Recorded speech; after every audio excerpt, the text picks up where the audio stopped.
Well, I love that because that's how I've lived my entire life. I don't know anything about that, but people go, man, you have such a strong will. It's something that you build. I'm going to share a little neuroscience tidbit. Love it. But I think it's one that you'll appreciate. Most people don't know this, but there's a brain structure called the anterior mid-cingulate cortex. As we pointed out before, that's a noun, it's a name, it doesn't mean anything. Right. We could call it the cookie monster. Right. But what's interesting about this brain area is there are now a lot of data in humans, not some mouse study, showing that when people do something they don't want to do, like add 3 hours of exercise per day or per week, or when people who are trying to diet and lose weight resist eating something. Right. When people do anything that and this is the important part, that they don't want to do. Right. It's not about adding more work, it's about adding more work that you don't want to do. Yes. This brain area gets bigger. Yep. Now, here's what's especially interesting about this brain area to me. And by the way, I'm only learning this recently because it's new data, but there's a lot of it. The anterior mid-cingulate cortex is smaller in obese people. It gets bigger when they diet. It's larger in athletes. It's especially large or grows larger in people that see themselves as challenged and overcome some challenge. Right. And in people that live a very long time, this area keeps its size. In many ways, scientists are starting to think of the anterior mid-cingulate cortex not just as one of the seats of willpower, Right. but perhaps actually the seat of the will to live. See, now we're talking. And when I learned about the anterior mid-cingulate cortex, I was like almost out of my seat. And I've been in the neuroscience game since I was 20. Now we're the same talking. age. And I was so pumped because I've heard of the amygdala, fear, prefrontal cortex, it's planning and action. I could tell you every brain area and I teach neuroanatomy to medical students. But when I started seeing the data on the anterior mid-cingulate cortex, I was like, whoa, this is interesting. Yep. And all the data point to the fact that we can build this area up. Yep. But that as quickly as we build it up, if we don't continue to invest in things that are hard for us, that we don't want to do, that's the part that feels so Goggin-esque to me, that we don't want to do. Like if you love the ice bath, yeah, I love the ice bath, and you go from 1 minute to 10 minutes, guess what? Your anterior mid-cingulate cortex did not grow. None. But if you hate the cold water, if you're afraid of drowning and you get into water and put your head under, then your anterior mid and survive, then the anterior mid-cingulate cortex gets bigger. But if you don't do it the next day, or if you do it the next day and you enjoy it, because hey, I did it yesterday, woohoo, happy me, Merry Christmas, as you would say. Merry Christmas. Guess what? The anterior mid-cingulate cortex shrinks again. Yep. To me, this is one of the most important discoveries that neuroscience has ever made, because it's that I don't want to do something, but do it anyway. That's right. That grows this area. And it's almost like I have a friend, he's been sober 30 years from alcohol. And he always says, the amazing thing about addiction is there's a cure. The problem is it only works one day at a time. Yep. And so you have to renew it every day. That's right.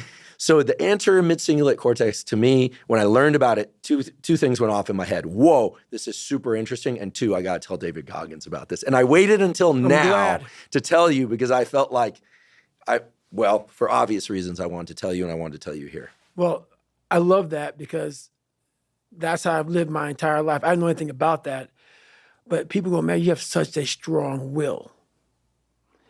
It's something that you build. Like, I never forget, I was on a podcast one time, and this dude goes, you were blessed with a strong mind. Like, the hell are you talking about? I was blessed with a strong mind. That's something that you have to develop. You develop that over years, decades of suffering and going back into the suffer. That's why a lot of people who graduate Navy SEAL training, they want to know, like, I talk about it very openly all the time. A lot of guys don't want to go back into that water. Don't want to go back into the hard stuff. Maybe not anything hard. Anything hard in life. Once you get through it, it's like you become a POW. Like, how many POWs want to go back to POW camp? None. When something sucks so bad in life, this is on this that we're talking about now, very few people want to go back. They're happy they graduated.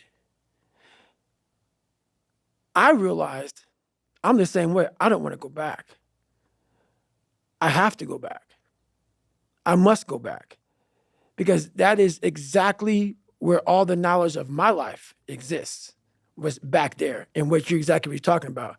Well, I didn't know anything about this, but how I grew a will was constantly doing these things to now it's just life. I wake up while it still sucks, it's just life.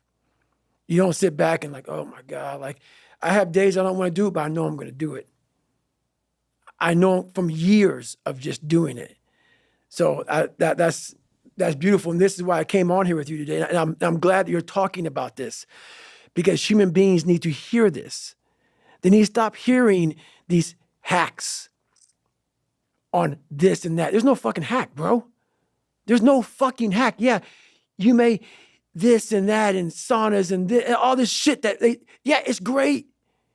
There is no fucking life hack. To grow that thing, how do you grow it? Do it and do it and do it and do it. That's the hack. The hack is gonna fucking suck. And that's what I realized. Life, that's why I wanted to come on here today. I didn't want to come on here and talk about no fucking passion and purpose and how to get the fuck out of bed and how to hit a fucking alarm clock and all this catchphrase bullshit. Because that wasn't how I lived. That wasn't how I lived. I woke up like every human being does and goes, fuck, man, I'm a fucking piece of shit today. How the hell is this going to work out for me? And you fight that. You don't override it. There's no override button. It's the conversation in your fucking, in your head. So how do you do that?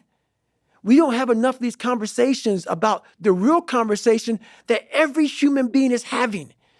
And they have no idea how to get out of it, but they do. It's that shit right there, man. You gotta build your will. How do you build your will? Exactly what you said, man. Exactly what you said.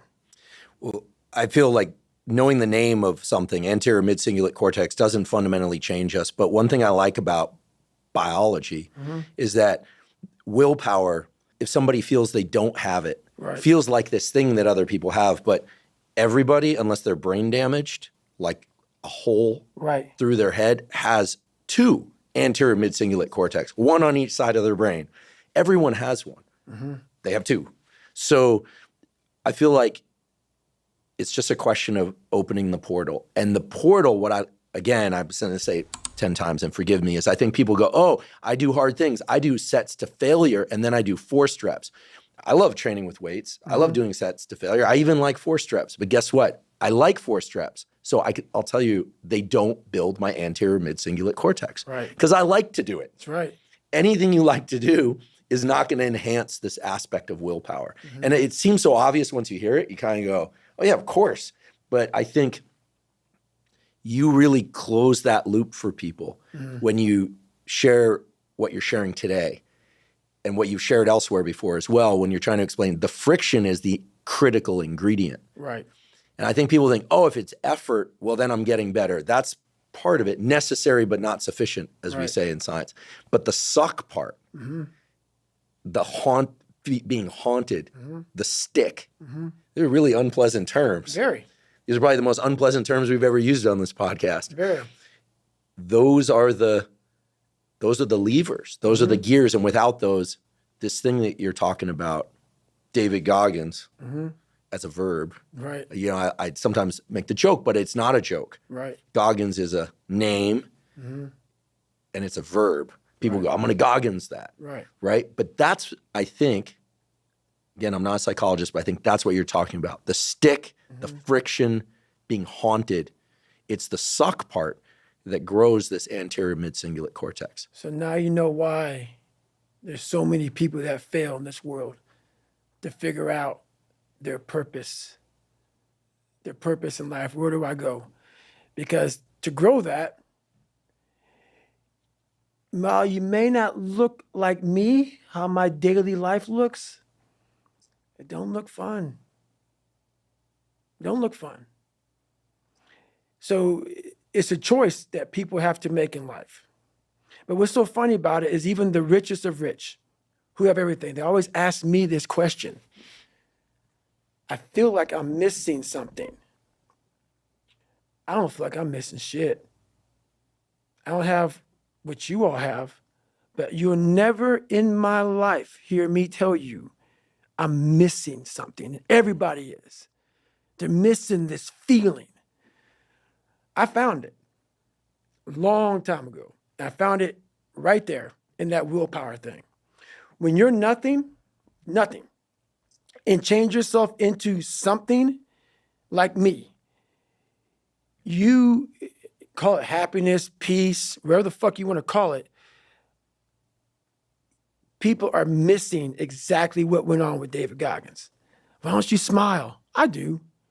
But I figured something out. That's why you'll never hear me say I'm missing something. I found it years ago. You find it in the suck. You find it in the suck, and you find it repeatedly in the suck to the point where you know exactly who you are. Most people are missing something because they don't know who they are. They never examine themselves. They've never done this experiment on themselves. The lab rat, we're all lab rats, but you're also the scientist. You create your own self. Most people are missing something because there's so much trapped in there. I don't even want to say potential. I think that's a word used out too much too. There's so much in you that God or wherever the hell you believe in, or if you're an atheist, in you that you have not unlocked. That you walk around with this gorgeous wife or great husband and all this money. You're like, God, I feel like I'm missing something. Yeah, because it's about 75% of you is still fucking in there. Still chained up because you just didn't want to find your willpower. Didn't want to find your soul, your will, your heart, your determination, your guts, your courage. And what that looks like, it looks scary. Like your little scary lab I went in. Scary. To wake up every day and say, I'm stupid, but I want to figure out a way to be smarter. Versus saying, man, I just can't do that. So you limit this box. So your box becomes so small of things you can do. My box wasn't even a box. It was a fucking little pinhole.